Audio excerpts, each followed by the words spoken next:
5th. You're streaming now. I'm streaming. Live streaming on YouTube. All right. Now we're live again. That's a good sign, guys. So welcome live to Germany, I would say. Richard Hart. How are you doing, man? Doing all right. Doing all right. So we just had some technical problems, but we're live again. And I'm very sorry, but you have to introduce yourself again, and so that the German people who don't know you get to know you a little better, who you are, what you did. And so let's go. So I'm Richard Hart, and my YouTube is youtube.com/Richard Hart. I'm a retired serial entrepreneur. I've founded a bunch of companies. The biggest one had 150 employees, did about 60 million a year turnover.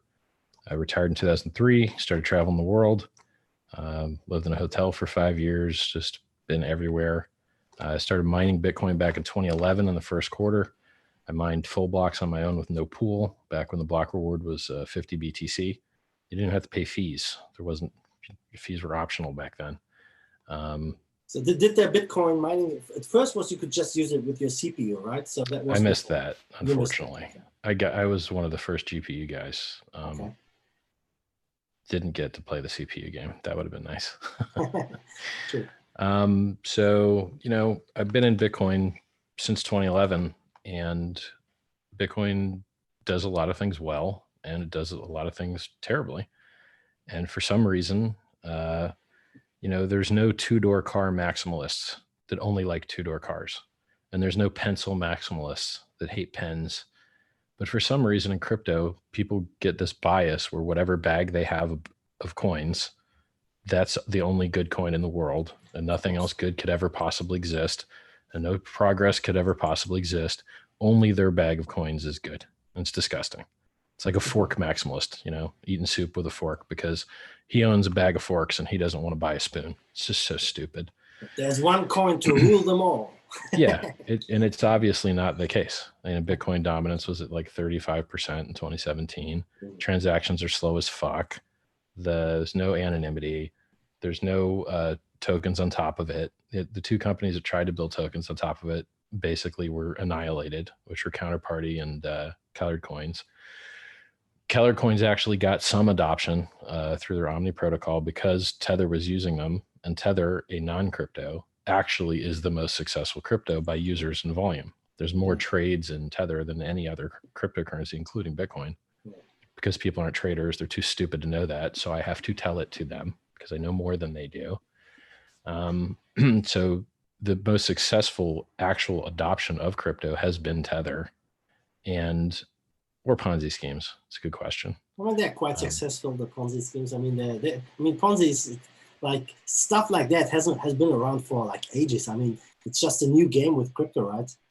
Yeah, the difference between a Ponzi and a cryptocurrency is the likelihood that it comes back after a crash. Because even the best cryptocurrencies crash hard.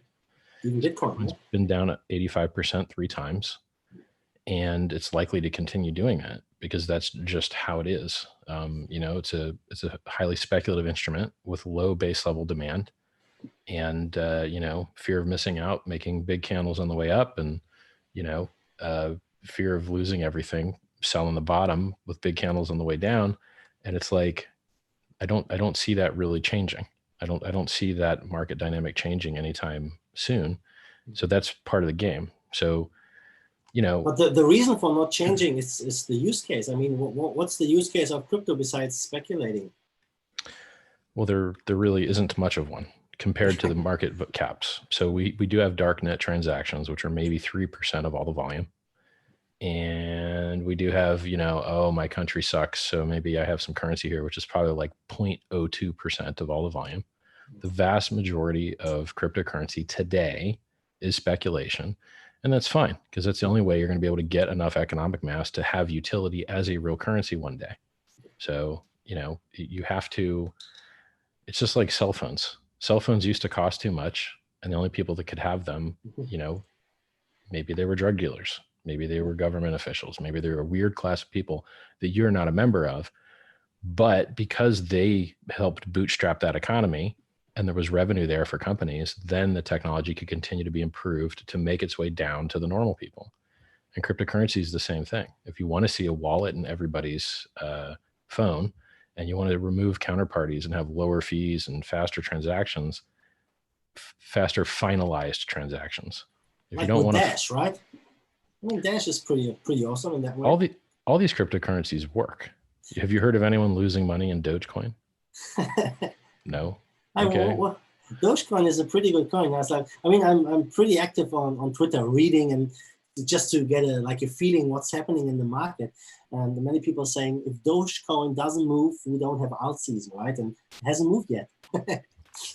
I mean, it's people. So another one of these weird bias things. And I used to be one of these guys. I was a big maximalist guy, hate all the other coins. And then I learned that it was stupid. Like when Bitcoin pumps, the altcoins pump. When the altcoins die, Bitcoin dies. They live and die together. So if you're shit talking someone else's bag, it's funny because you're shit talking your own bag because they live and die together.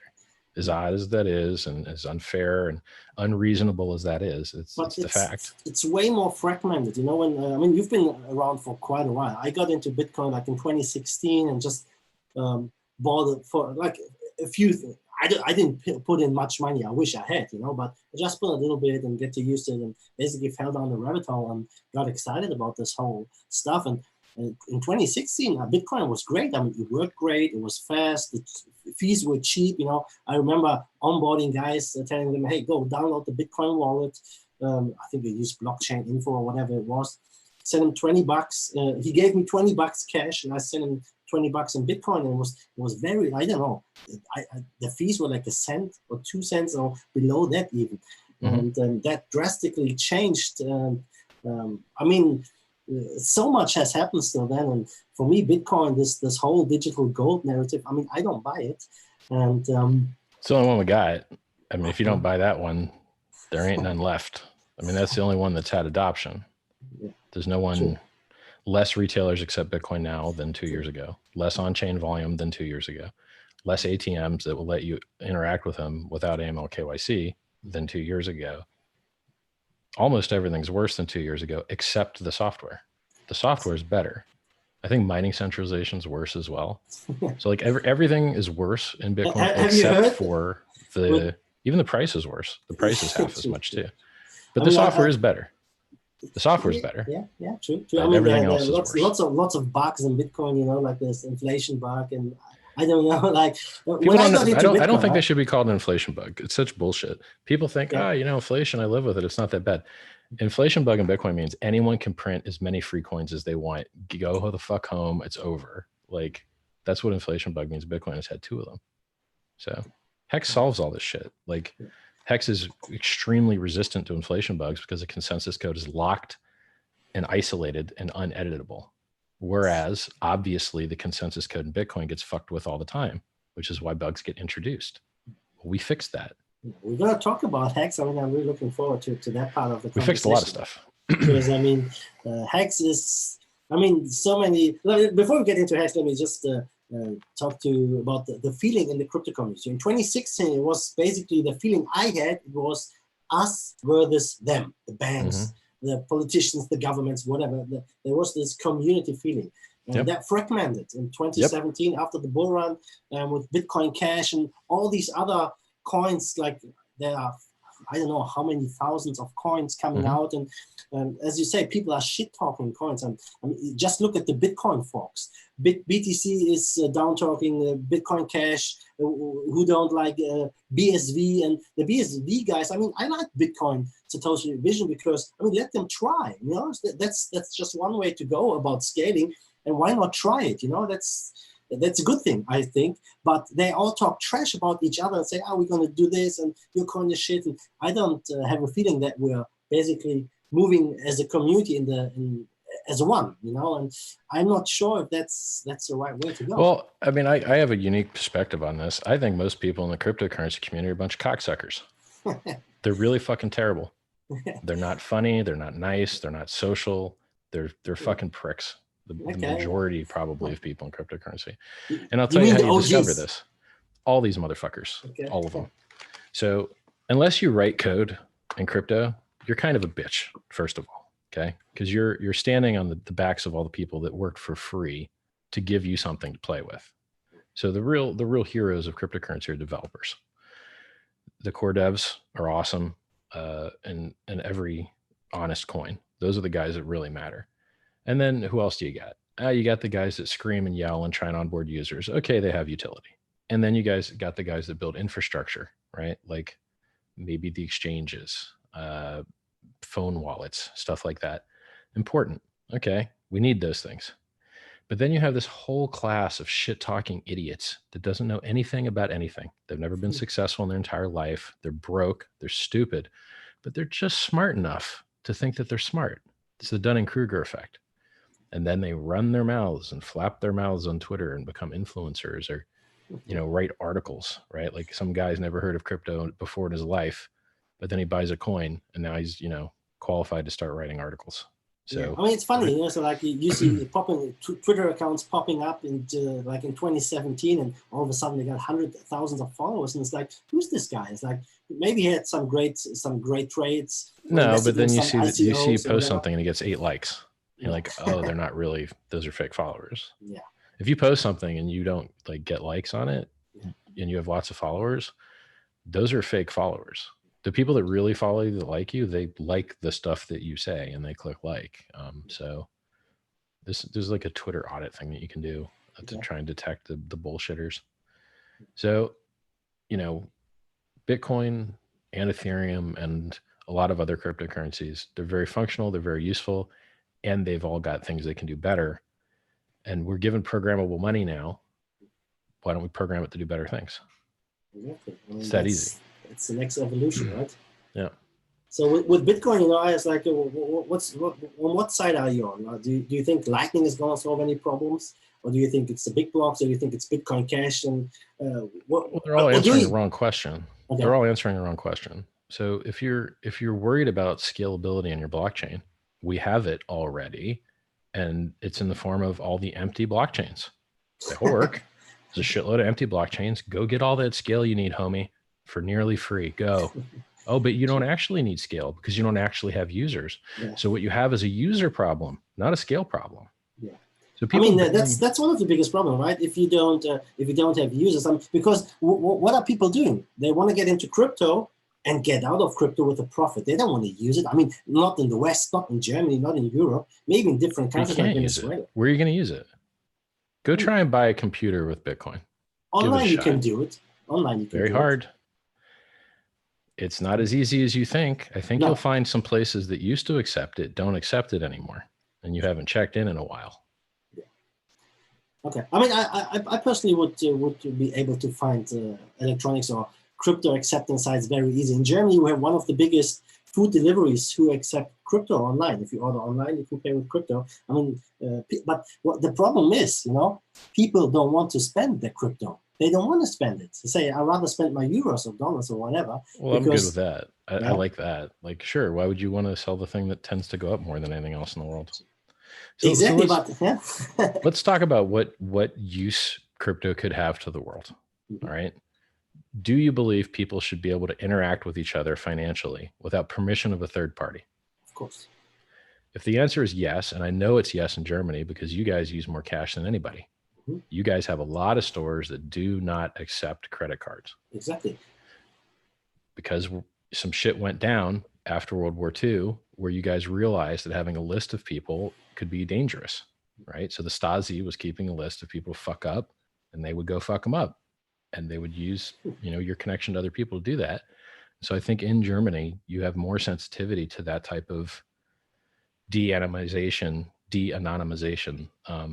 You're more sensitive to it than other countries where they haven't had people maybe busting down doors and, pulling family members out. So I think that you should support the anonymous use of cryptocurrency where you can, transact, buy and sell with other people without having to worry about getting permission from somebody, particularly a computer that has no face.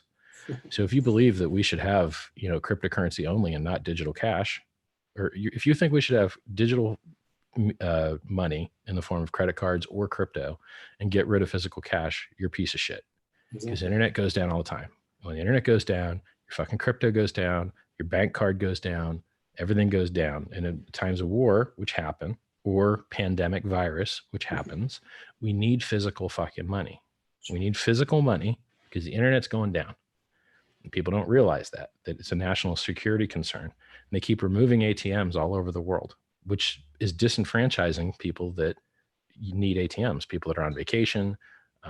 You know, it's reducing the availability of cash, which is de-anonymizing all of the users, which is creating a drag on the economy by forcing, you know, 1% of GDP through the fucking credit card company.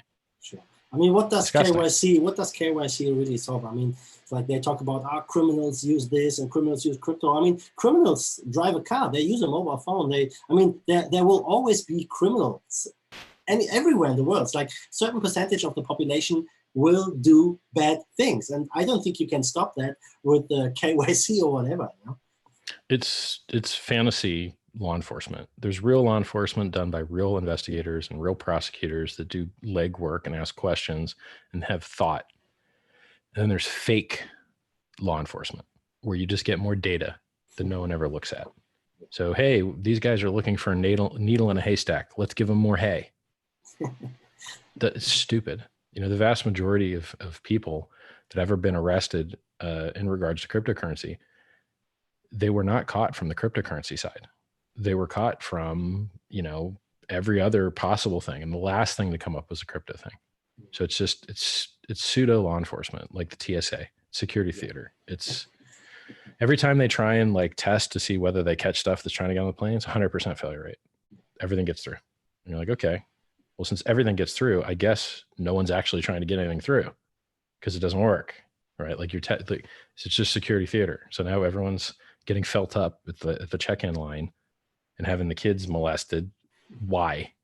For no fucking good reason. It's just, you know, because people are cowards. They're not willing to just, it's the thing I can never understand. You're like, okay, we're going to stop people from getting on this plane with explosives. Okay, cool. But what about the queue to get onto the plane that has just as many fucking people in it? They could just pop it right before the check. Like, what the fuck? You're still like, and then, okay, well, we're going to check them twice. Okay, well, then the fucking car is on the way in. Like, it's just, it's stupid. Yeah, but if you look at China, you even have to get screened when you go aboard a train. Like, it's even more ridiculous. That is different in this case because it is actually helping detect people that could have a virus. So it's not all loss. It's not all loss. In this particular instance, there is actually great profit in slowing the progress of a pandemic by detecting people that were in Wuhan or, you know, might have been affected or interacted with somebody that had the virus, you know? So like, it's really funny. You know, I saw on Twitter someone talking about the virus. Hey, virus is great for Bitcoin. I was like, what the fuck are you talking about, man? It's like, you know, want to get rich off shit like that? You ain't gonna get rich anyway. Yeah. People dying and reducing the productivity of mankind makes everyone poorer. Yeah. It's so stupid. Like I saw somebody posted on Twitter that Wynn Casinos was like talking about they were losing like $3.2 million a day from having all their Macau casinos shut down. And I posted, I'm like, yeah, well, how much do you think they'd lose if all their customers died? So it's like, so many stupid fucking people out there, and unfortunately I have to interact with them, and it's killing me. I mean, you don't really have to. I mean, you said you were a serial entrepreneur, you sold your companies, and I mean, basically you were set before crypto. You don't need crypto. Yeah, really, no? People always ask this shit. They're like, yeah, you're already rich. Like, why don't you just stop? How about fuck you? I want to do more. Like, I want to achieve more things in my life. I want to get medical research done. There's nobody working on it. My dog's dead. My grandparents are dead. Parents will probably be dead soon. Then I'm up on the fucking chopping block. Well, why don't we put in a fight? Like, why don't we put in some effort and fight against that shit? So but instead, everyone spends their time. You should fight. You should fight death. Maybe it's fuck yeah. Don't be maybe a pussy. It's all an illusion. Maybe it's just like a big computer game way, like a simulation. You know. Oh, kill yourself now. Then I want to see what it looks like. Show me. I want to watch. Okay, yeah, I mean, then don't say that stupid shit. You know it's not true. Like, I don't know. How do I know? Fucking kill yourself. Go do it. No, like, I enjoy my life. So I hate that appeal to like, okay.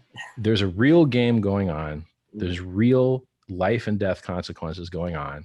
And everyone's got their thumb up their ass, pretending the Grim Reaper's not coming and playing fucking Clash of Clans or League of Legends or doing whatever the fuck they're doing, when the Grim Reaper is just slowly walking up to their door. And it's like the Three Little Pig story. Do you want to be the pig with the straw house or the brick house? Sure. Do you want to be the fucking, like, we're given the tools. We're lucky to have the tools to be able to make progress. Progress will be made. The only question is whether your ass will be alive to see it or not. Because it's going to happen. Didn't Halvening freeze his head or something? Sure. Yes. Yeah, yes, he did, right? So yes, some people suspect he's Satoshi. So maybe one day we're going to wake up and find him back again. Like, what's the show called? Futurama? Those talking heads in this little. Maybe the guy that was rooting for the virus will go and find his head and put a ice pick in it to make sure he doesn't give his private keys. So if crypto to me, it's so fucking. What utility does Bitcoin have that Dogecoin does not have? It was first. It's better known. I don't know. By the way, Dogecoin is a fork of Bitcoin. Okay. So if you don't like the way Dogecoin works, you're making fun of Bitcoin software. So it's like, and then so people yell at HEX, right? So people overvalued HEX the first day it came out. They valued it at like $2 billion, like $1.8 to $2.2 billion, depending on what the final supply looks like, assuming all the supply was circulating. They valued it at $1.8 to $2.2 billion market cap.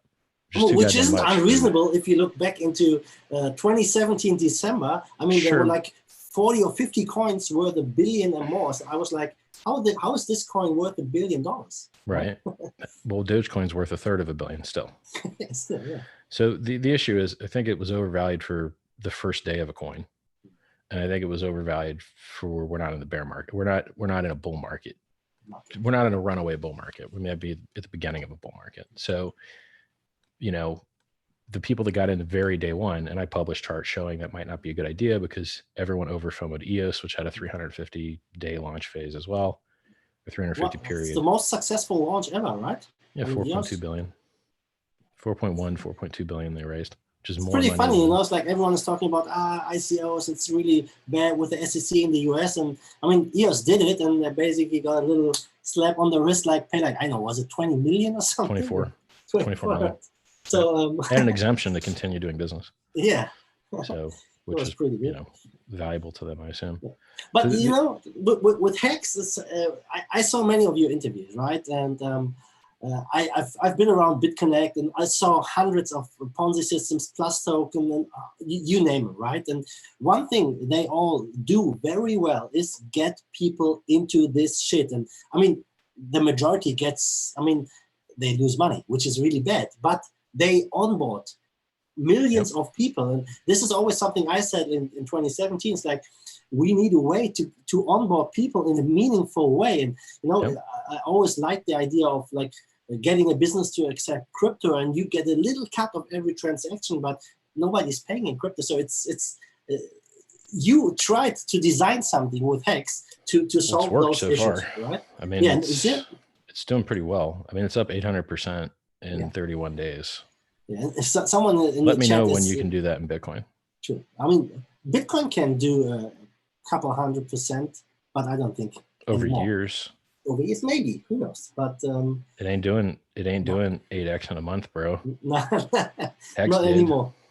HEX did too. Someone in the chat is writing, HEX is an ultra scam. And see, that's one of the things I like. The majority of people, they think it's a scam. And if it's a scam, maybe we should define a scam first. If you want to scam someone, you basically telling them shit about something which is not true to get their money, right? But if I look at your website, I don't see that you're trying to lie or deceive someone. You say you designed something with a clear intention, which might do thousands and whatever percent, which might do it. You can't guarantee it, which you say. So I can't even give you an estimate to its probability. So, I mean, not only can I not guarantee it, but I can also tell you that nearly every crypto goes down 85% at some point. Exactly. And the shit could all go to zero. And it was so funny to see the launch, right? In the first days, and that's what I like so much about HEX, right? It's like everyone's shit talking it, but if you look at the numbers, how many ETH this contract is getting every day. I mean, it really got traction, and it's like it's been online for like 60 days or something, right? Yeah. We've got over $1.5 billion of BTC that has free claimed their HEX. Mm-hmm. And those guys are forced to hold their coins for 350 days. They can't end their stake. They can't emergency end their stake. So $1.5 billion of BTC holders is sitting and holding and watching their HEX bag. Yeah. By force. It's free. I mean, I saw some people complaining about, the ratio is so bad, blah, blah, blah. Make the price higher. You don't like the ratio, make the price higher and get more people to free claim. The amount of coins that's available through the adoption amplifier is only the unclaimed coins. So why don't you guys that want the price to be higher and the ratio to be better, go and get more people to free claim their coins. Then they won't be available through the AA system. Yeah. So and basically, HEX might have more value. For the people who don't know what HEX is, just say in a simple way, why did you create HEX? What was the idea, and how does it work? Like as simple as you can. I've been in Bitcoin a long time, and I haven't been able to do the things for Bitcoin that I wish I could do because it's broken in many ways. There's no margin in it because there's no referral program in it.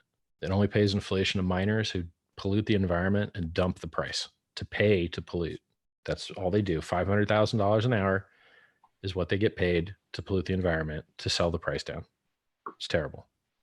So we get better, more secure network than they have without inflating the currency. So we remove that that externality, that cost, which gives us superior price performance in theory. And I mean, in practice, if you look at the 8x in 31 days. And we also give the coins away for free, which is how Bitcoin got started. It gave away coins for free. Double click EXE, you get free coins. So I mean, Bitcoin if you were early, you could just open up your laptop. You didn't even need to configure anything. Open up your laptop and you were generating blocks of 50 Bitcoin like crazy, right? Yes. So Bitcoin has two fundamentals. The inflation rate cuts in half every 4 years, and they gave out free coins in the beginning, and that's it. HEX has shitloads more. We give free coins to Bitcoin holders only. We give a referral system where if you refer somebody, you get 20% on top of everything that they get from the adoption amplifier, where you transform Ethereum into HEX, or from free claiming, where you get 10,000 HEX plus a speed bonus, plus an extra 10% bonus for using someone's referral link. So the currency inflates 32% to pay the referrer and the referee for adoption amplifier use, ETH to HEX, or free claiming BTC signature to HEX. What else do we have? We, instead of paying miners to dump the price and pollute, we pay stakers to hold the price up. So in HEX, if you're a staker, you don't just get the USD appreciation on the coin if and when it occurs, you also get more coins. Which in Bitcoin, where do these coins come from? Inflation, just like Bitcoin. Okay. Yeah. So instead of paying miners, we pay stakers, and we actually inflate less than Bitcoin does, because one, you can only sell coins that are out of stake, and you only get paid rewards at the end of the stake. And many of these stakes occur 10 years from now, 15 years from now. Yeah, I saw that. See, that's what I like about the project. Yeah. It's like, if you look at what's happening under the hood, it's completely transparent. You see who, I mean, you don't know who's behind the contract or whatever address, but you see how long people are staking, and it gives you a target base. You can see in 500 days, there's going to be X million of HEX coming into out of stakes. And I don't know what's going to happen. Then people are going to dump it. They're going to restake it. You don't know. But we're the first cryptocurrency in the world with a chart of future market supply. Bitcoin has a chart of future total supply, but you don't know if Satoshi is going to sell. If Satoshi came on live stream right now with us and said, "Hey, I'm going to sell tomorrow," you wouldn't believe him. You'd think he was lying, because why would he tell you? Like Craig, right? Right. But in HEX, we know when you might sell, because we can see it on the chart. Yeah. So we've got all of these amazing innovations, 3 audits from 2 companies, 1 economics, 2 code security. We've got a trustless peer-to-peer exchange. And that's one of the main points, Richard. You know, like if you look at today's ecosystem, Who's making the money? Exchanges. Yep. Everyone is shilling their leverage trading shit on YouTube. I mean, I did that too, but I know that, I mean, I lost money trading.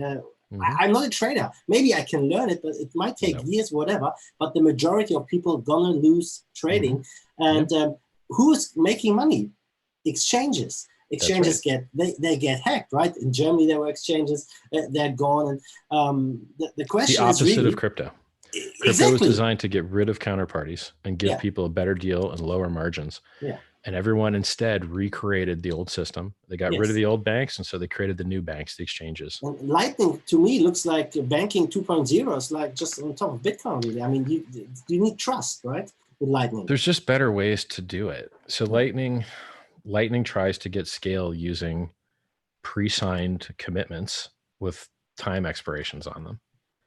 And it's just not as good as ZK Rollups. It's a superior technology. So they both scale, but ZK Rollups scales better. So it works now. What I don't understand about Lightning is really that, I mean, just say Lightning is going to be successful and it's going to onboard millions of users all around the world. No. What are the miners going to do? I mean, why would anyone mine on the BTC chain? Well, you still have to, because it all has to go back to the BTC chain to settle. So yeah, true. The Lightning chain is still limited by the BTC chain to a degree. So there's a limit how many people you can onboard, and I mean how many people can settle. It's like right? I would care more. So for more Bitcoin value is transacted on the Ethereum network through wrapped Bitcoin than it is on the Lightning network. Yeah. So if you want tier 2 scaling for Bitcoin, it's already here and it's called Ethereum. So what do you want me to fucking tell you? Like, we already have tier 2 scaling and it already works and it's already better than Lightning and it hasn't had critical vulnerabilities that lost people money. So use Ethereum, it's. I mean, I rarely use Bitcoin these days. I always use other coins because they are cheaper, they are faster. So much faster. It's like much faster. When you go in Germany, you got like Bitcoin ATMs. I mean, you can sell Bitcoin and get cash. You got to wait for 3 confirmations. If you do the same thing with Dash, you get your money in 60 seconds. Right? Yeah.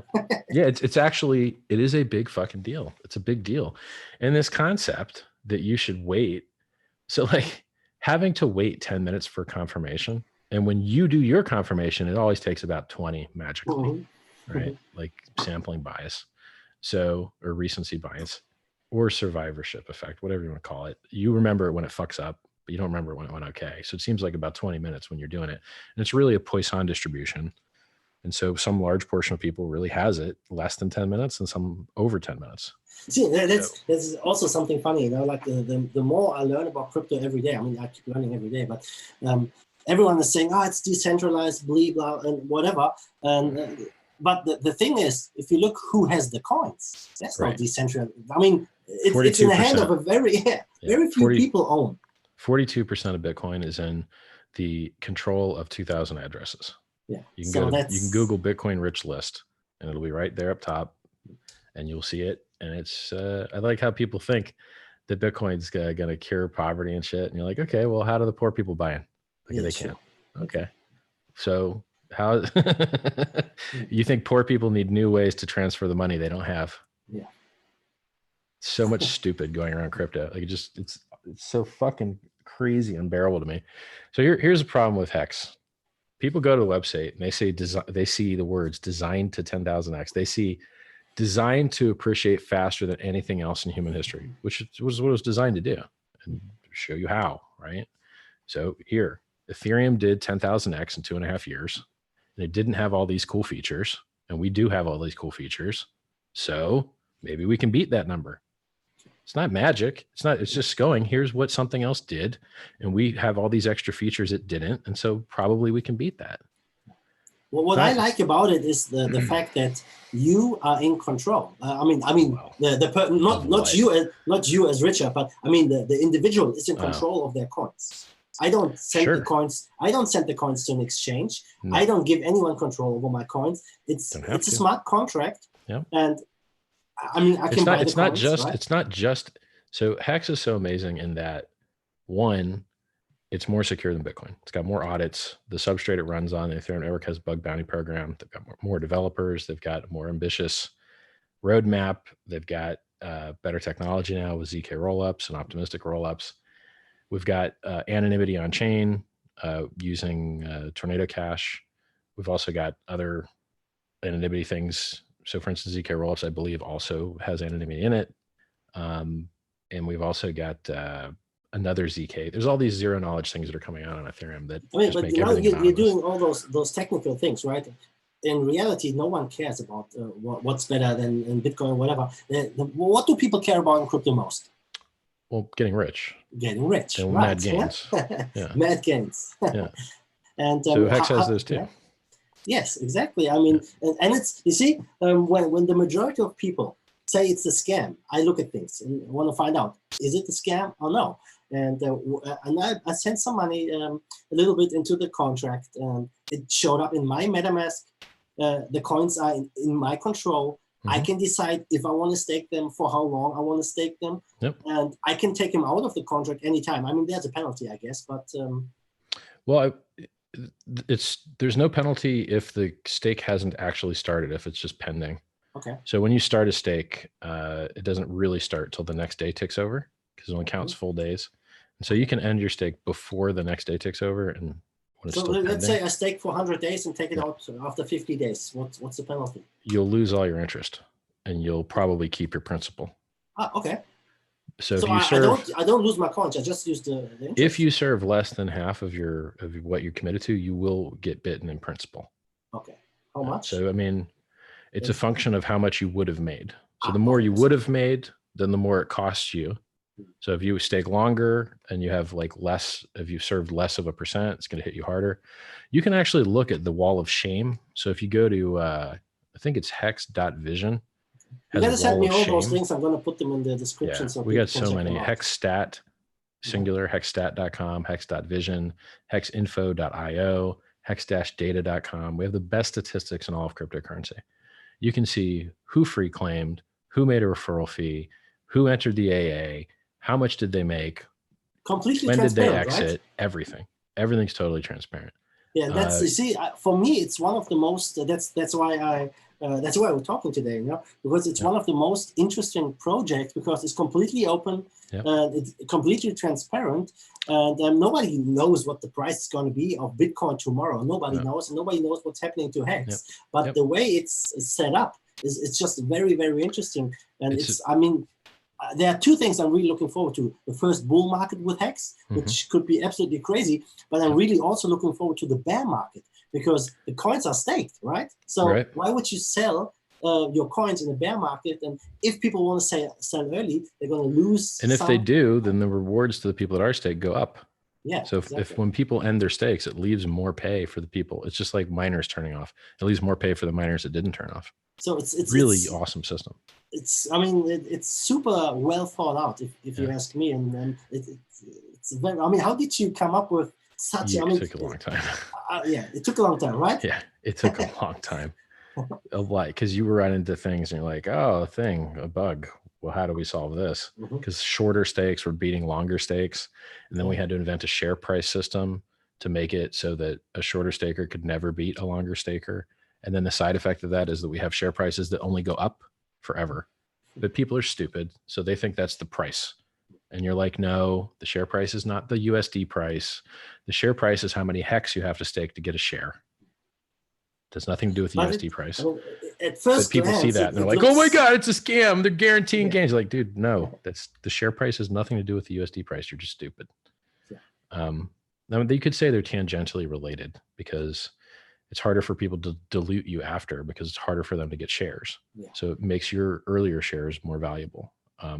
It's functionally similar to compounding interest.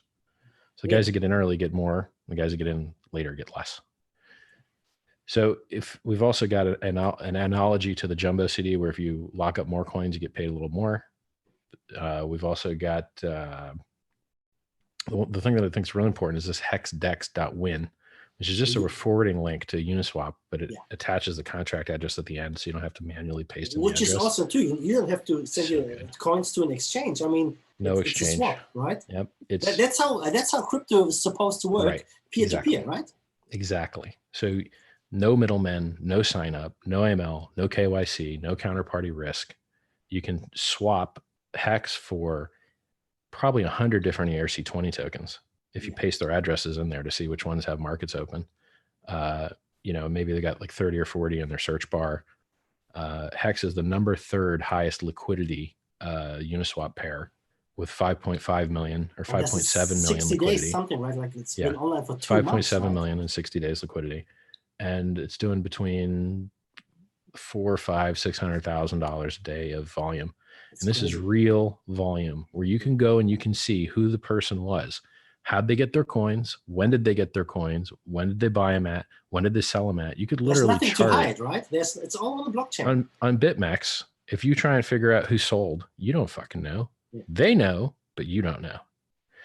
In Uniswap and hexdex.win, which forwards it, you can see, did this guy free claim? Did he, you know, enter one of these Ponzi's that's built on top of HEX, like HEX 2, HEX TEW? Like there's people are building on top of HEX. So there's games that just use HEX as an input. There's Ponzi's that just use HEX as an input. It's funny when people call HEX a Ponzi. I'm like, oh, you want to see what a Ponzi looks like? Here, go here. That's what a Ponzi looks like. Okay, because there's one built on HEX. All right. It's not really that. In the Ponzi, there's no transparency. It's like many of those Ponzi's, they say, or like let's say scams. They say, we're doing arbitrage trading. We do this and show us. So I'm mislabeling it, calling it a Ponzi. It's one of these. You can read the code, and it's basically a game where you have to guess how many people get in after you. So you take a 20%, 22% hit on entry, and then you hope enough other people get in after you to cancel that out. And then the last guy holding the bag gets screwed. Is how that game works. It's not technically a Ponzi because it is, you know, open source and clear, and you can see what's happening. I'm not sure if it's open source, but maybe viewable source. You can verify it. So it's not technically a Ponzi because there's no deception involved, but it is Ponzi-like in that you kind of expect it to run out of steam at some point, and the last guy's in loose. You know? Yeah, that's funny about your website. Like if you come to the site and you just scroll through it and you don't go into detail, you don't take your time. I mean, it's not an easy concept to get. I mean, HEX it's super complex. It's super interesting, and all the people are screaming scam and blah blah blah. And they're all one thing, you know, what I personally don't get is what I read on Twitter and all those videos or whatever I saw of you. It's like, what is happening to the Ethereum I sent to Transform to get my? It's like, why do you care? You are here because you want to buy HEX. Why do you care what's happening to the money you sent to get HEX? Right? The only people that say that shit are people that didn't send anything. The people that are participating in HEX, they like it because it works well and it meets or exceeds their expectations. And it is totally honest. The people that hate HEX are people that don't actually participate in it. They just scream for the sidelines because they're unhappy they didn't make 8x in 31 days. They're unhappy that they're not number 3 liquidity, number 3 volume. They're just angry, butthurt haters that have never done anything good with their life. Why do you think so many people say it's a scam? And they say everything's a scam. Everybody in crypto says everything's a scam. Everything besides Bitcoin is a scam, like Tone Vays says, right? And then if you ask anyone in the normal world what they think about Bitcoin, they'll tell you Bitcoin's a scam. So it's a bunch of people that are just misspeaking. A scam should involve deception. Something could be overpriced. Something could be a bad business idea. Could be run by the wrong people with the wrong incentive structure. People need to be more specific with their language. They've broken the word scam. So there's no accurate term to describe. I mean, I guess you'd have to call somebody a fraudster or something because they broke the word scam. So it's unreasonable that we no longer have language to describe deceptive practices, which are likely harmful for people, because idiots just call absolutely everything a scam. It's just crazy. Yeah. So it's like HEX has more uptime than IOTA.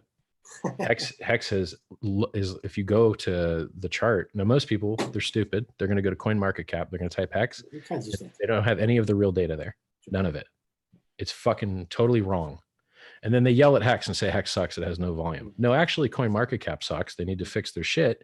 And then you'll see that HEX has lots of volume. Yeah, So if you go to that's what I said. CoinGecko, If you look CoinGecko under the works. hood, if you look under the hood, what's happening inside of HEX and how transparent this is, how you can see everything moving. I mean, you can even flush the address. I mean, there's so many things. It's transparent. And if you ask me, I find it refreshing because it is so transparent and there's nothing to hide. And the only thing which people criticize is that who is getting the Ethereum? It's like, I don't give a shit. It has nothing to do really with the contract. You're buying HEX. Why? Because you want to stake HEX. Why? Because you wanted to appreciate it. I mean, technically, you're not buying it. You're minting it yourself. You're minting it yourself. Okay. Yeah. It's because if you're buying something from someone, it has to exist. Sure. So the HEX, you invent the HEX with your own computing power. You have to make your own private key, which generates a public key, which then you use to generate HEX. You're doing all the work. So it's not like there's no one else that has possession to give it to you. There's no one else that could sell it to you. You can only mint it yourself. So only you can mint your rewards. You are in control. That's what I like about it. You are in control. And if I die and the HEX Win website goes offline, no one gives a fuck. Because you can use it directly through etherscan.io and the guides on the homepage. You can use it through hardhex.xyz, which is a ledger integration that someone built. You can use it through a website called anotherhex.win, which is another front end that somebody built. So it's fully distributed. Like you want to trade it? Cool. You can go to a uniswap.exchange or hexdex.win that forwards there, or swaphex.win, which forwards there, or swaphex.com, or hexswap.win, which forwards there, or we've got 2 or 3 open other front ends that people have built for it. They just forked the standard front end and did it on their own hosting, which I think is called hexwhales.win. And then there's an IP. There's lots of development happening. We got a big community, developers. Right? We got a shitload of developers in the chat room doing all kinds of amazing things. Like they're trying to help fix CoinMarketCap's fuck ups by giving them an API to call the Uniswap trades from. They're trying to. When you come back to the argument, like who's getting the Ethereum, it's like if you look at an ICO, you are investing into something which is an idea, and some company has to deliver. You are basically investing into their ability to bring their product to market and make you some gains. Here, it's for me, it's like it's like buying a product. If I go into a shop and I buy a computer, I part with my euros to get this piece of equipment. And here, for me, it's the same thing because there's no development needed for this product to function. It's already it's done. Yeah, it's done. It's already done, and you can't edit it. The code is uneditable. It's locked. Exactly. So it's ready. It's finished. Right. An ICO is where a bunch of people make you promises from entrepreneurial effort and managerial effort to manage your money and show you a return through that effort. HEX is the opposite of that. We promise you nothing. We promise you no effort. We promise you no expectations. We don't even tell you who you could possibly even have those expectations from to tell you not to have them, right? So you not only can't have them and shouldn't have them, but you don't even know who could have them from. And it's also fully complete. Done. Everything works awesome. That's so funny because first day. It's a finished product and it's working well so far. Yep. People are screaming, but if you look at what's happening, how many people are sending and using it, it's growing like crazy.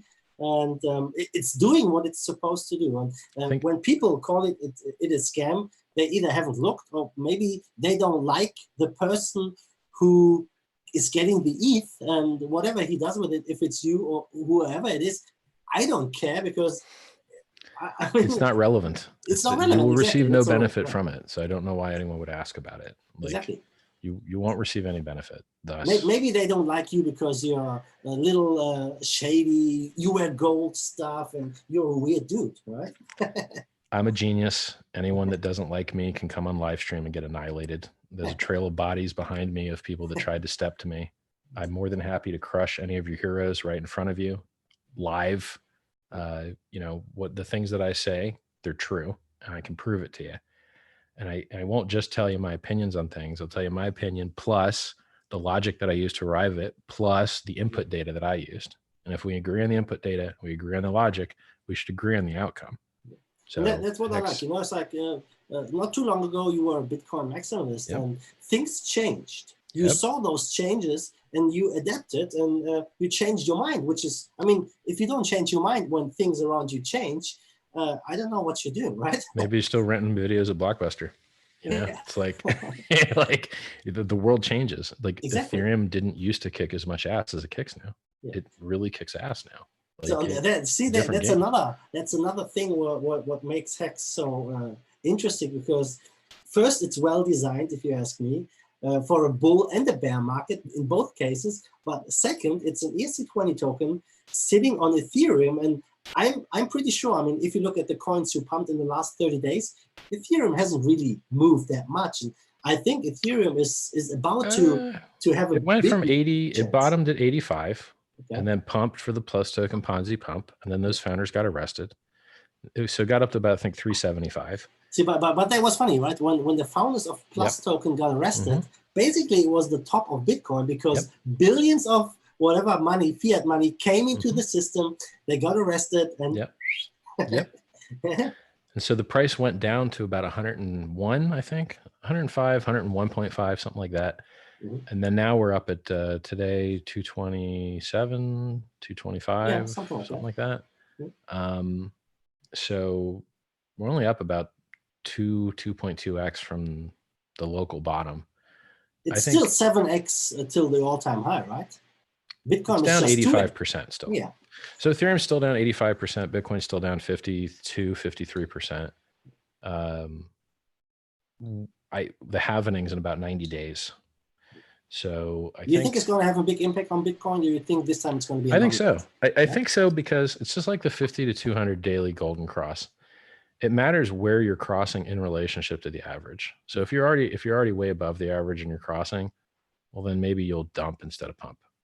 So, but if your price is kind of at the cross, so we're already so far depressed from the all-time high and have been so for years, and have shaken out a lot of weak hands, including all the speculators that bought President Xi's 42% up candle.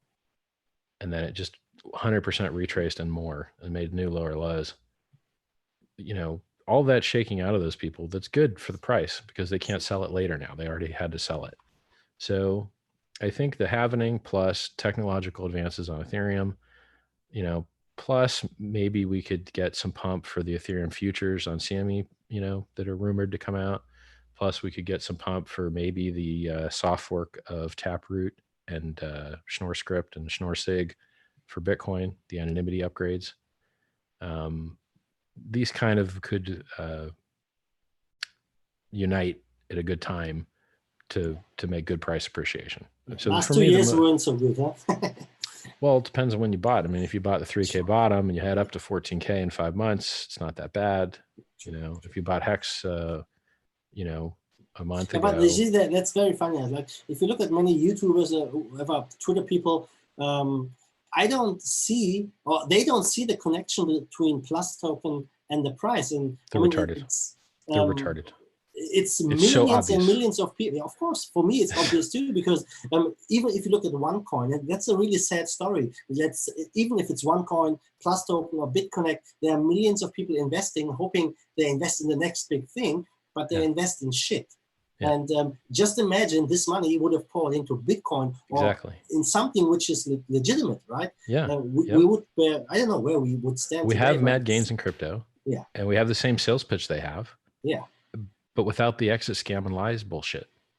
Yeah, so, but Richard is gonna dump all his HEX and all the origin address Ethereum, and we're all gonna get wrecked. He's a scammer. That's what they say. Yeah, I always love to hear this story. I want to hear the story of the founder who blew his portfolio's brains out for fun and dumped his coin to zero because he just hated his own fucking bags. Ah, that's Craig Wright you're talking about, right? Yep. I think he's going to dump all his BTC to pump Bitcoin SV. It's just like, who out there is shit talking their own bag? I mean, I'll shit talk my Prime Coin bag. Okay, that was a fuck up. Someone said they were going to do something, they didn't do it. Okay, I'm holding a bag of worthless trash. So I'll shit talk my own Prime Coin bag because I can afford to do it as a laugh. But in general, people are not shit talking their bags. They're not, you know, there's whoever the origin address might be, if it's a human, I would be very surprised if there's anyone in the entire universe that cares more about the Bitcoin, I'm sorry, the HEX price than they do. I'd be very surprised. So I don't really care, you know, as long as this experiment, thing works, right? And I mean, blockchains only function with rational actors. Mining only secures the network if people care about receiving the payments with rational actors. These are socially enforced networks that revolve around people making the correct decisions for their own pocketbooks. So if you don't believe in rational actors, then you shouldn't be in the blockchain at all, because then mining won't work anymore. And people will just lie about what the real transactions are because they don't care about getting paid anyway. Like, it's, you have to assume rational actors for blockchains to work. So any conspiracy theory that involves someone shooting their portfolio in the head is stupid. Yeah, true. So I mean, I think it's going to be one of the most interesting years in 2020 because of the halving. Because this time around we have Bitcoin SV, Bitcoin Cash, and there's a completely different dynamic, if you ask me, which can radically change events. And then we have Ethereum basically leading the way into proof of stake. I mean, I don't know when that's going to come, if it's going to come, how it's going to work. Well, I don't know the technicalities. I actually don't give a fuck, really. Yeah. Like, I'm happy with Ethereum as it works now. It works fine now, and we've got anonymity now, and we've got scaling through the ZK rollup stuff now. It's still, you know, not fully out of beta, but it works now. You could take the risk and run it. I don't really need the proof of stake shit. I don't really need some of these new things that they want to build. Sure, they're nice if they come, but the stuff works great now. Transactions are fast and secure today. So, like, I mean, fast, you can argue about fast. I mean, you got to wait like 20 seconds or 30 seconds, right? I don't know, man. 20 seconds is pretty fast to a Bitcoin guy. I mean, like, if you go to one of those Bitcoin ATMs, like you said, you're going to wait an hour. You're going to wait a fucking hour. That's awesome. And you're like, and then you've waited an hour to find out it's out of money. You could have told me that first. Yeah, funny. Like someone in the chat is writing because I like Bitcoin Cash, I like Bitcoin SV, I like what they are doing and just going a different way.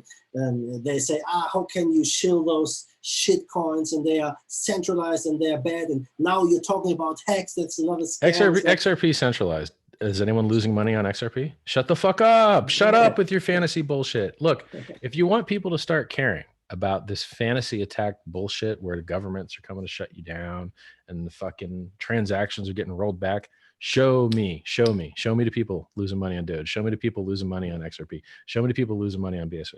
Now, there was a double spend attack apparently on BSV. I think there was a double spend attack for sure on Bitcoin Gold. I know that. More than one. I think it's happened twice now. Yeah. There was a double spend attack on Ethereum Classic, but apparently the hacker gave the money back. So, you know, well, there Ethereum are some Classic is the real Ethereum, right? Apparently. Lol. So like, if these people have the stick up their ass about attacks that never occur, and you're like, what? So tell me what really has to happen in order for XRP to fail. It's not that easy. Like, it's people bought their bag and they want everything else to suck, and that's it. And they're just unreasonable with their insults. I don't see a world where there's just one blockchain. We got like, I don't know, more than 190 countries, 190 nationalities, thousands of languages. I mean, if you look at mankind, there's not going to be one, right? It's like, it's unlikely. Unlikely. It's unlikely. It's just like, was there one server software? Yes. Is there one Linux? Is there one keyboard? Is there one phone? It's fucking stupid. You have optimizations for particular use cases, and you always will. If there was only one blockchain, that would be terrible. You should be able to have speed and convenience and security trade-offs. You want more convenience with less security, you should be able to do that. You want more security with less convenience, you should be able to do that. You want more throughput with less security, you should be able to do that. And so you'll never be able to meet that trilemma with one product. It's just fucking stupid. See, because of the people, like, they are different, and there's not going to be one block. I don't believe there's going to be ever one blockchain. Maybe there's a dominant chain, but there's always going to be different chains for different use cases because people have different needs. You know what I think the most important and valuable thing any blockchain can do, any token or coin on any blockchain? Appreciate. That's what I care about. I care about the price going up. I mean, you're honest. At least you're honest. I mean, I'm in it for the technology. Sure, I want to use coins to buy stuff, but I got into crypto to make money, right? Yeah. Yes, and that's okay. That's okay. Having the world's fastest and highest appreciating asset class that's ever existed in the history of mankind is enough. That's enough. It doesn't actually have to cure cancer too. Yeah, so, but Bitcoin fixes this, right? That's a great meme, though. You're like, I don't know, man. Does Bitcoin like CME launches futures and price drops 85% from that day? Exactly, 17th of December, right? You're like, and then backed launches, price dumps. Sure. But finally, backed options launched and price didn't dump, so that was nice. But now Kelly Loeffler is in politics, right? Who knows what's that going to bring? So is there the next? Let me give you the wish list of things that I'd like to see happen in HEX.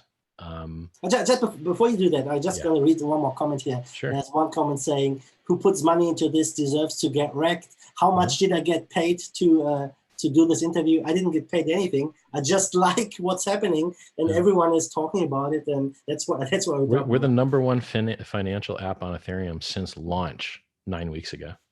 We're the number one financial app on Ethereum for 9 weeks since the day we launched. We're the number 3 volume and number 3 liquidity on the Uniswap, the top distributed exchange. Just to the person saying, if you wish that everyone, or you want everyone to get wrecked to invest their money into this, I mean, that's your opinion, that's all right, okay? I personally wouldn't recommend anyone to put money into crypto which you can't afford to lose. Crypto is a gamble, if you ask me. And if you want to put money into Bitcoin, it can go to zero overnight. And HEX can go to zero, I don't know, nobody knows. Sure. But it's possible. Yeah. I am willing to take some risks, and it's a lot of fun, you know. And I don't mind putting a little bit of money into a fun thing, which might turn out to be a great thing in the future. In 5 years, who knows? I went and did some chain analysis recently. I saw some people hitting the order book with some buys and some sells. Like a week ago, some guy bought $50,000 worth of HEX and staked it for 15 years. Like 15 years? Yep. And I couldn't believe it. I was like, really? Because it's almost too good to be true, right? Because that's what the game theory is designed to cause, that specific thing. And then to see it actually work was amazing to me. I was like, so he's also betting on that Ethereum is going to be around and successful in 15 years. Well, I mean, the system state of HEX can be dropped onto any working substrate. Okay. There's a lot of different substrates that support. What would happen if Ethereum fails? Could you just... You would just airdrop the system state to another network. Like Tron or whatever. Sure. There's many. That's one. Okay.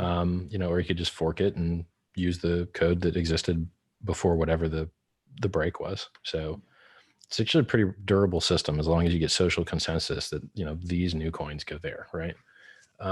See, but that's one thing. What I like about HEX is that, I mean, I haven't promoted it to any of my YouTube following or whatever. I just do this interview because it's interesting. And of course, I have an affiliate link in the description, because if you use it, you get 10% points. And so if you want to do it, do it. If you don't like it, don't buy it.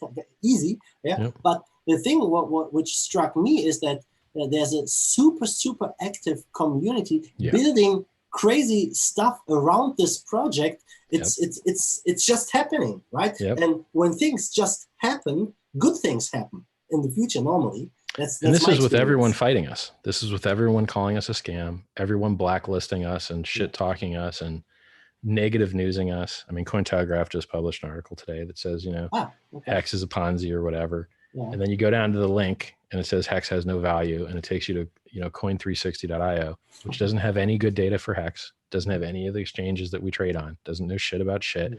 So they just link to bad measurements.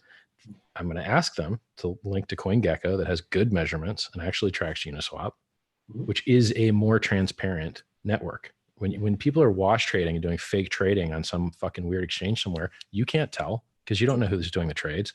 On Uniswap, you know who is doing the trades publicly. It's the least likely to be wash traded thing because you can see who's doing the trades. So I've seen people 3 and 4x their Ethereum, buy low and sell high in HEX. I've seen a guy instant buy 50K. He bought 171 million HEX, which is about like 46.9K or something, if I remember correctly. And he staked it for 15 years straight, and it kicked off a big bull run. And now it was funny, right? All of a sudden, the adoption amplifier, there's an influx of Ethereum. It's like it was high in the beginning, then it slowed down, and all of a sudden it kicked up like crazy, right? And it might get low again. You know, you Sure. don't know. I hope for it to get low again. Right. It's nobody knows. But what I do know is it's transparent, it's trustless, and there's no secret keys, and it's audited. And that's so much better than the vast majority of centralized exchanges. The vast majority of decentralized exchanges still have some private key bullshit in them. In our ecosystem with hexdex.win and go.hex.win, right? So go.hex.win is the AA system. You'll get 10% bonus if you use this link. And then hex.win is where you can actually sell if you want to sell. And there's $5.7 million liquidity there to sell into. You could literally sell one coin with like 0.07% slippage, one Ethereum, like $200, $220. You could sell 10 with, point something. I tweeted this yesterday. You basically could sell like 1, 10, 100, or 1,000, and you'll only get on 1,000 like 7% slippage. It's pretty good. 1,000 ETH. That's like $22,000. Maybe. So there's some.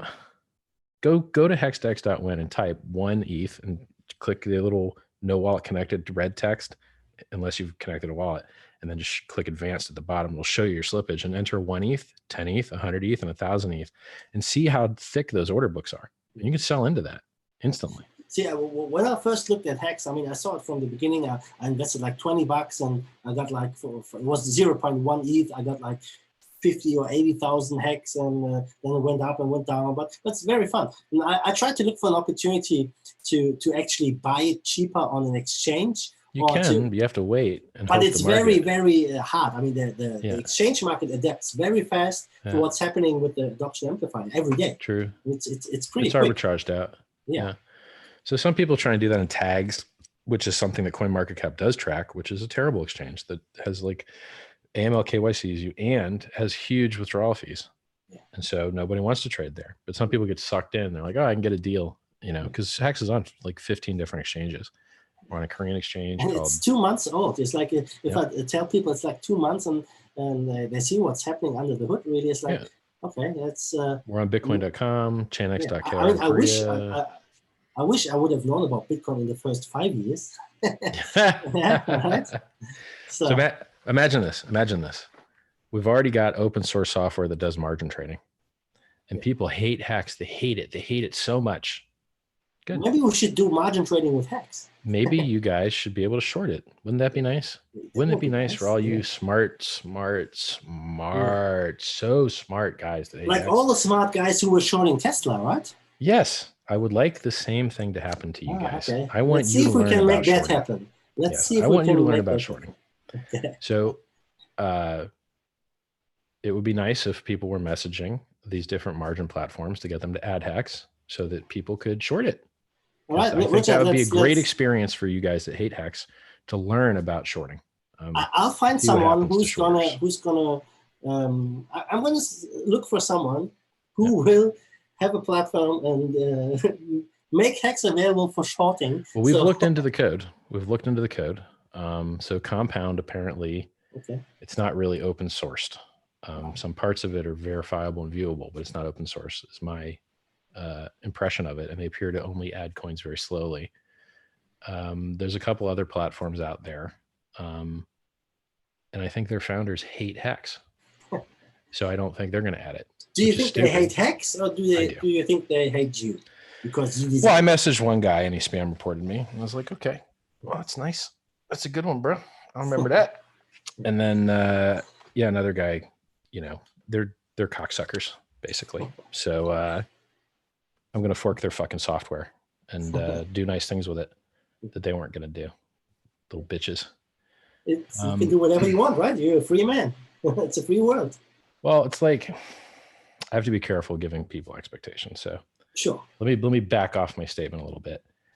There's a lot of developers that work on HEX, and I have mentioned to them that a top priority is one, getting more eyeballs, because we're already way too good for the eyeballs we have.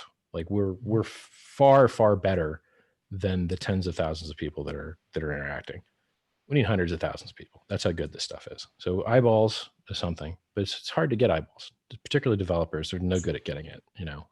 It's just a different skill set. So since they can't do eyeballs that well, I tell them, look, you know what else is really neat? If you guys in your free time, you want to do stuff, I think margin trading and giving people the opportunity to short HEX if they don't believe in it, and giving them the freedom to speak their economic truths to the market and possibly lose all their fucking money, because that's what happens to margin traders usually. They lose all their money. Yeah, okay. I know how it is. I lost lots of money. Margin trading. Yeah.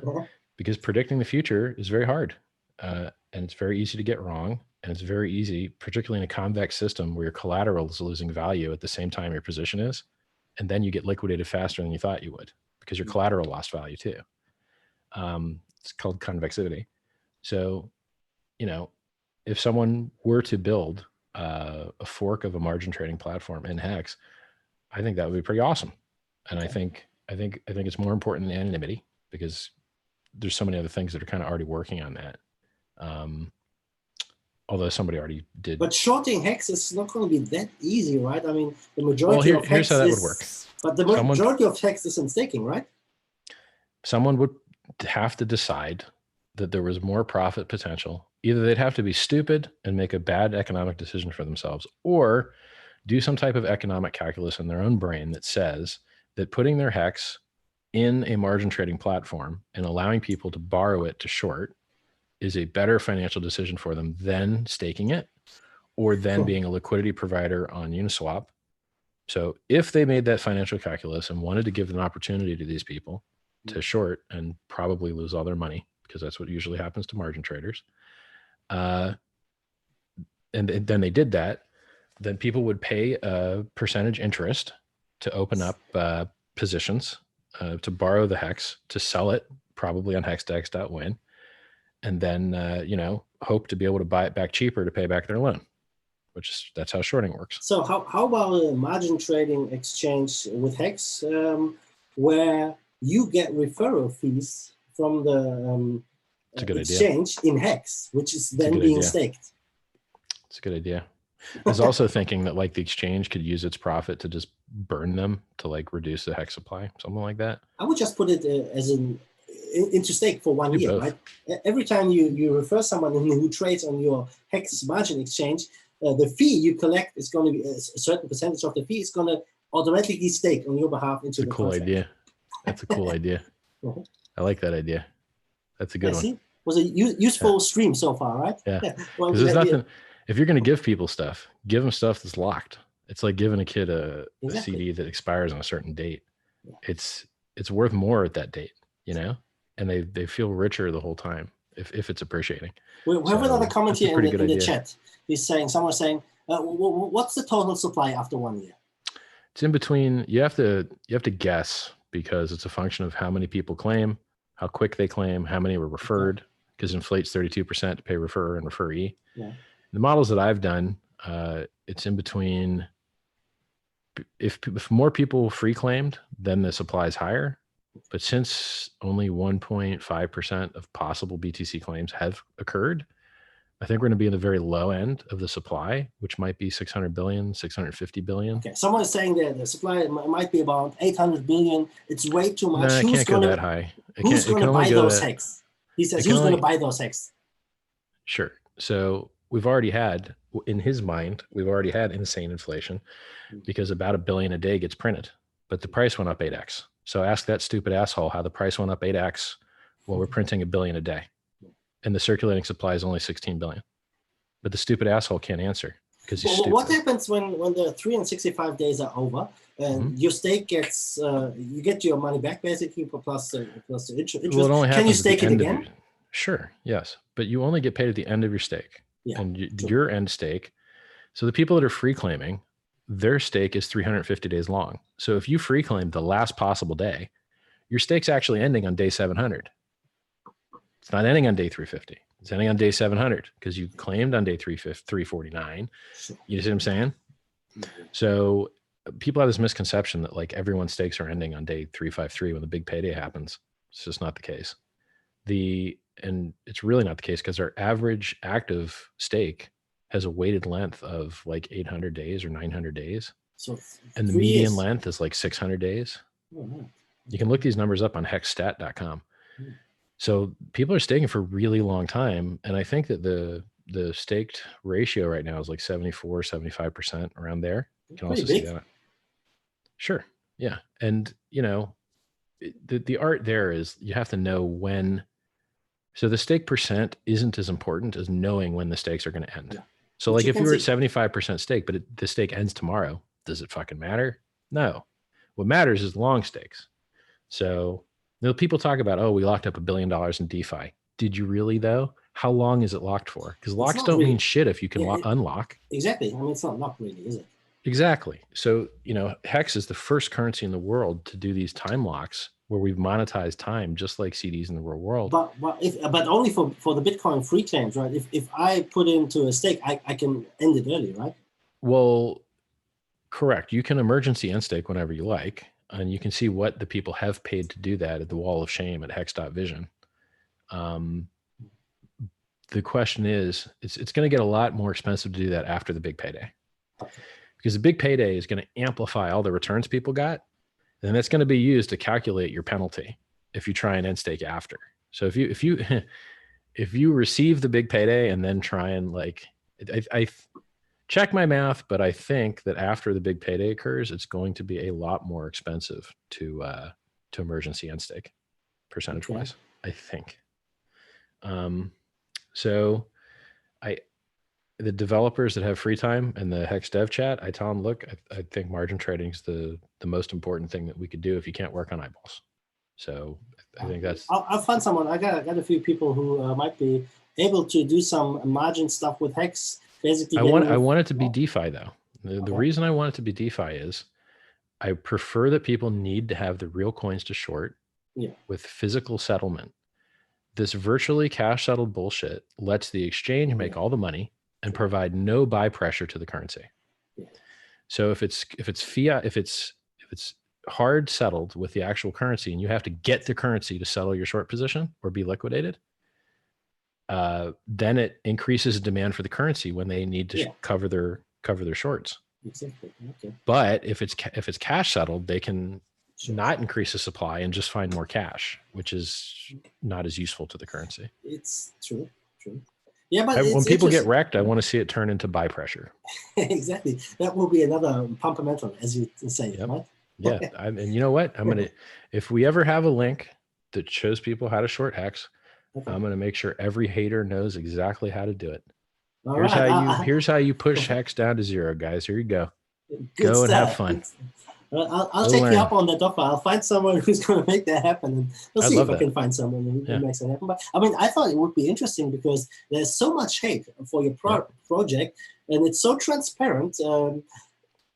This is what happened to Tesla. Just like you said, everybody hates Tesla. Everybody shorted the fuck out of it, and now they're covering at 970. Exactly. So there needs to be a short for HEX for all the haters. Can't wait.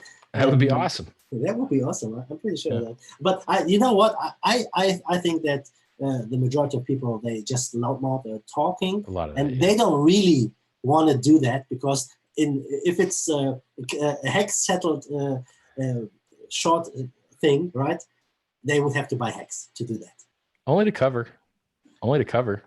So you would just have to have, like, I won't mention one of the platforms, but probably because it's run by a cocksucker, but you could have DAI or CDAI or ETH and use that as collateral. And as long as you have one of those things, you can up the short without ever touching the, what you're shorting.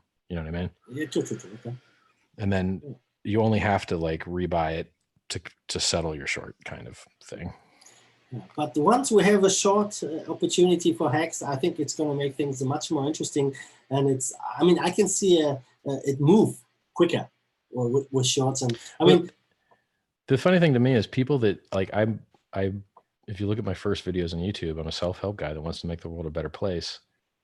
I know that you just want to scam people, right? Exactly. Yeah. And so I know that margin trading destroys lives, and I advertise that, But then how dare these other people who are creating margin trading projects try and gatekeep me when they're creating something that's going to destroy lives? You're like, but okay. It's weird, right? Like people lose money margin trading, but Arthur Hayes, he's like a god or something. Like he's admired, right? He's like a billionaire.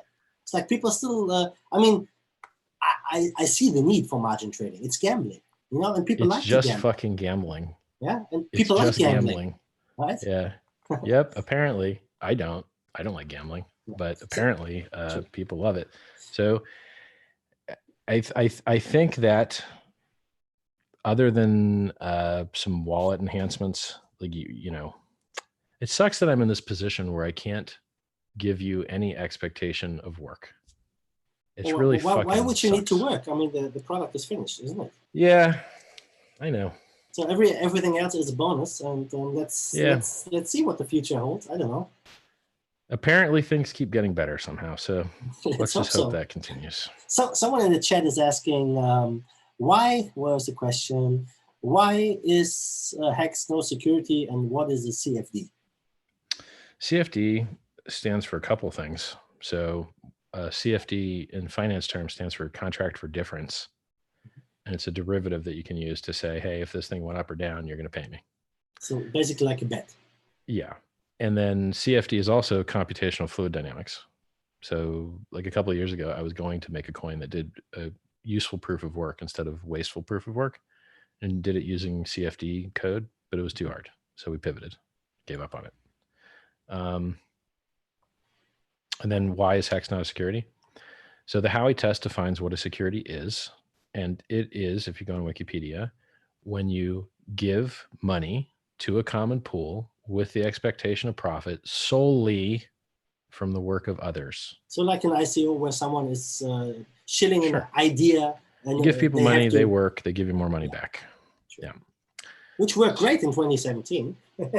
Yeah, and it even worked great 2019 for 2 or 3 projects total of probably 1,000 or more.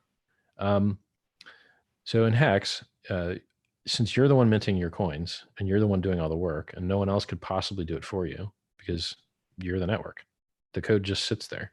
You run it, and if you don't run it, it just sits there and nothing happens. Exactly. So it's code sitting on a blockchain that you can run or not run to mint your own coins or not, and mint your own rewards or not if you stake, and that's it. And you know, if you refer people, they mint coins to pay you. And so there's no way for you to get other people to hold your coins for you in a custody. There's no way for you to get other people to mint your coins for you. Those things are all you have to do the work. Because you're the one doing all the work, if you look and read the language in Howey, it totally 100% violates that word solely, because you're the one doing all the work. Now, there's been other things that have happened after Howey where they try and say, okay, it's a division of labor. Okay, fine, it's division of labor.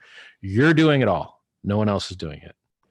So based on that alone, it's not a security. But we go farther.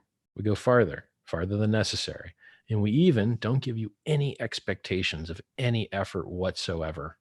But you said it's designed to go up 10,000x. Yeah, Bitcoin was designed to go up higher. And it already just did a 2 didn't million market X. it that way, right? Exactly. Bitcoin was designed to go up higher. It already did a 2 million X. It's currently at 950,000x. Pretty good though. Ethereum did a 10,000x. So all I'm doing is quoting you other numbers that have already occurred in the real world and saying, because of superior design decisions, we believe that it's possible that this thing outperforms that thing. Do you think that, I mean, obviously we are in the speculation phase of cryptocurrency, but do you think it's going to transition over to a utility phase where we really see the coins with massive utility, basically like the .com moment where companies, I mean, there were as soon as everybody has a wallet, everybody has a wallet, we're there. Yeah. See, a technology like Uniswap that gives you a price oracle with liquidity, with no counterparty risk, that's resistant to attacks. The fact that that exists means that we can now take all of these different coins and swap between all of them and the other ones reasonably and freely without. Ethereum is great with ERC20 tokens. Once we have cross-chain swaps, it's gonna be even better. Well, cross-chain swaps are a little slower because you need 2 transactions. You need 1 on each chain.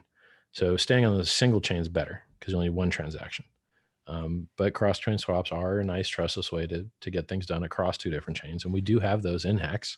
Okay. So if you go to atomicswapwallet.io, we do have atomic cross swaps in HEX between Bitcoin and HEX and Bitcoin, but they're very clunky. You've got to stay online constantly to have your browser open that has the private keys to handle the transactioning. Because it runs on IPFS, it's really bandwidth intensive, and it will open like 2,000 connections, and it'll kill your proxy half the time. So it's so clunky that people just don't use it. So we have atomic cross swaps between Bitcoin and HEX now, but no one uses them because they're too clunky, which is regrettable because I do like removing counterparties wherever you can do so. Yeah, unfortunately, the industry has developed into a different direction with not removing counterparties and middlemen, but basically introducing more and more of them, right? Well, I mean, for some reason, you can argue like Coinbase, the money of the average person is safer on Coinbase than it's in their own wallet. But I don't know if it's too early to tell. But so you said we're going to have mass adoption when everyone is going to have a wallet. Yeah, sure. So you think Libra is going to help? I think that would be great progress if we can get it. Yeah. I think Libra would get a lot of crypto wallets in a lot more people's hands. There's a lot of progress people don't know. Like the Opera browser has a crypto wallet built in. Apparently Brave has a crypto wallet built in. Apparently Samsung phones are coming out with crypto wallet built in. You're just going to get more and more of that. And then at one point, and HEX might be that point, imagine these Ponzi schemes that onboarded all those millions of people. They didn't just go out of business and exit scam everybody. That would be awesome. Everyone would be rich. You'd have millions and millions more people using crypto. And so, HEX has that referral program and has the gains on the chart already that would allow people to create that type of velocity to onboard that number of users. The infrastructure is all there, and we just need a couple key influencers to hop on board. And I think we can get that virality and that scale. Can you show how to buy or how to put money into the adoption amplifier? Is it something, or do you have a video? It's really easy. I mean, it's right on the homepage. It's the second video on the homepage. Okay. So if you go to, well, I won't give my referral link that I usually do because you have one. If you go to his referral link, it should take you to the homepage, and the second video there shows you how to join the adoption amplifier. It's as easy as installing MetaMask, going to go to hex.win, clicking connect a wallet and clicking enter and typing how many ETH you want to put. And pop-up window occurs and you click OK, confirm, and that's it. So and then you have to wait till the day is over to see how many ETH are in there, how many HEX are going to be distributed and everything. And then you have to exit that and basically mint your coins, right? Yep, that's correct. You got it. And then you stake or you don't stake. Yep, it's up to you.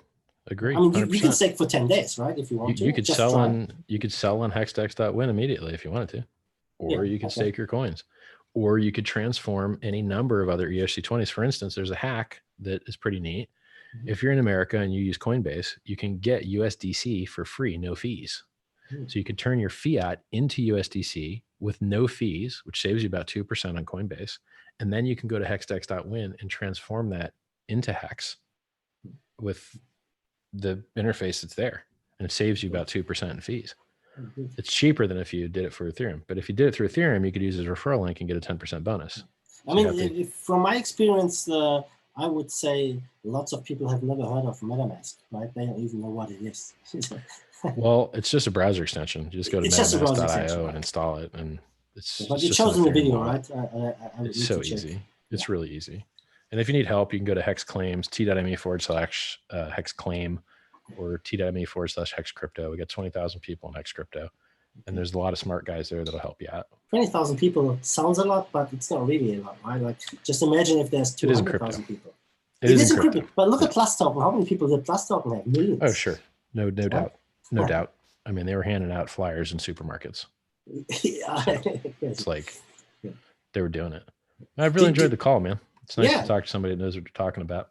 Yeah, it was fun. It's like a little bit like 90 minutes already. Crazy. Yep. And my glass of wine is finished too.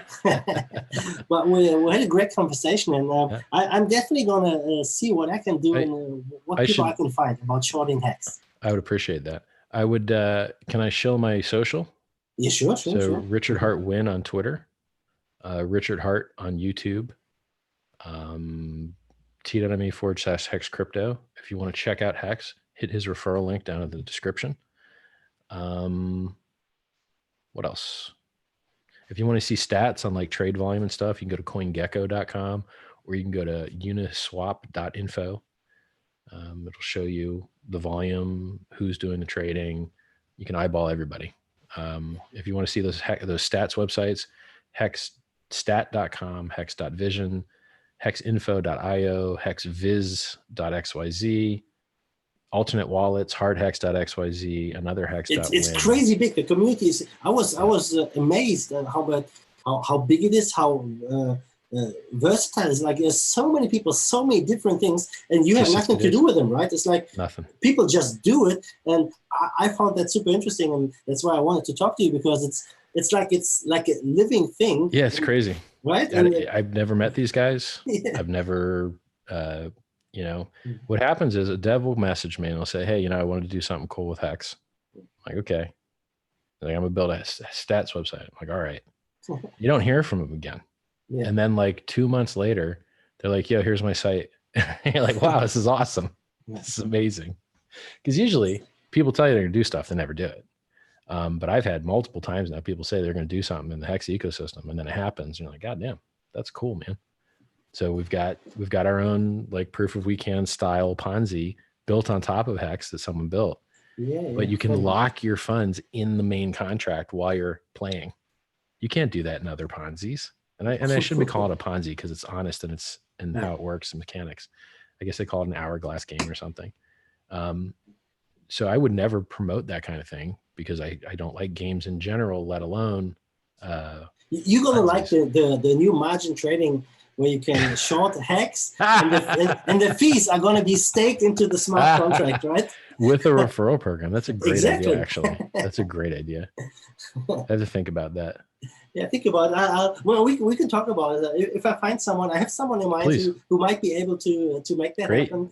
And I'm ready. I'll get you in touch, and we'll see. Maybe we have another talk and can show a way to short Hex. Here, guys, here's how you short this shit into the ground. Yeah. Short it to zero.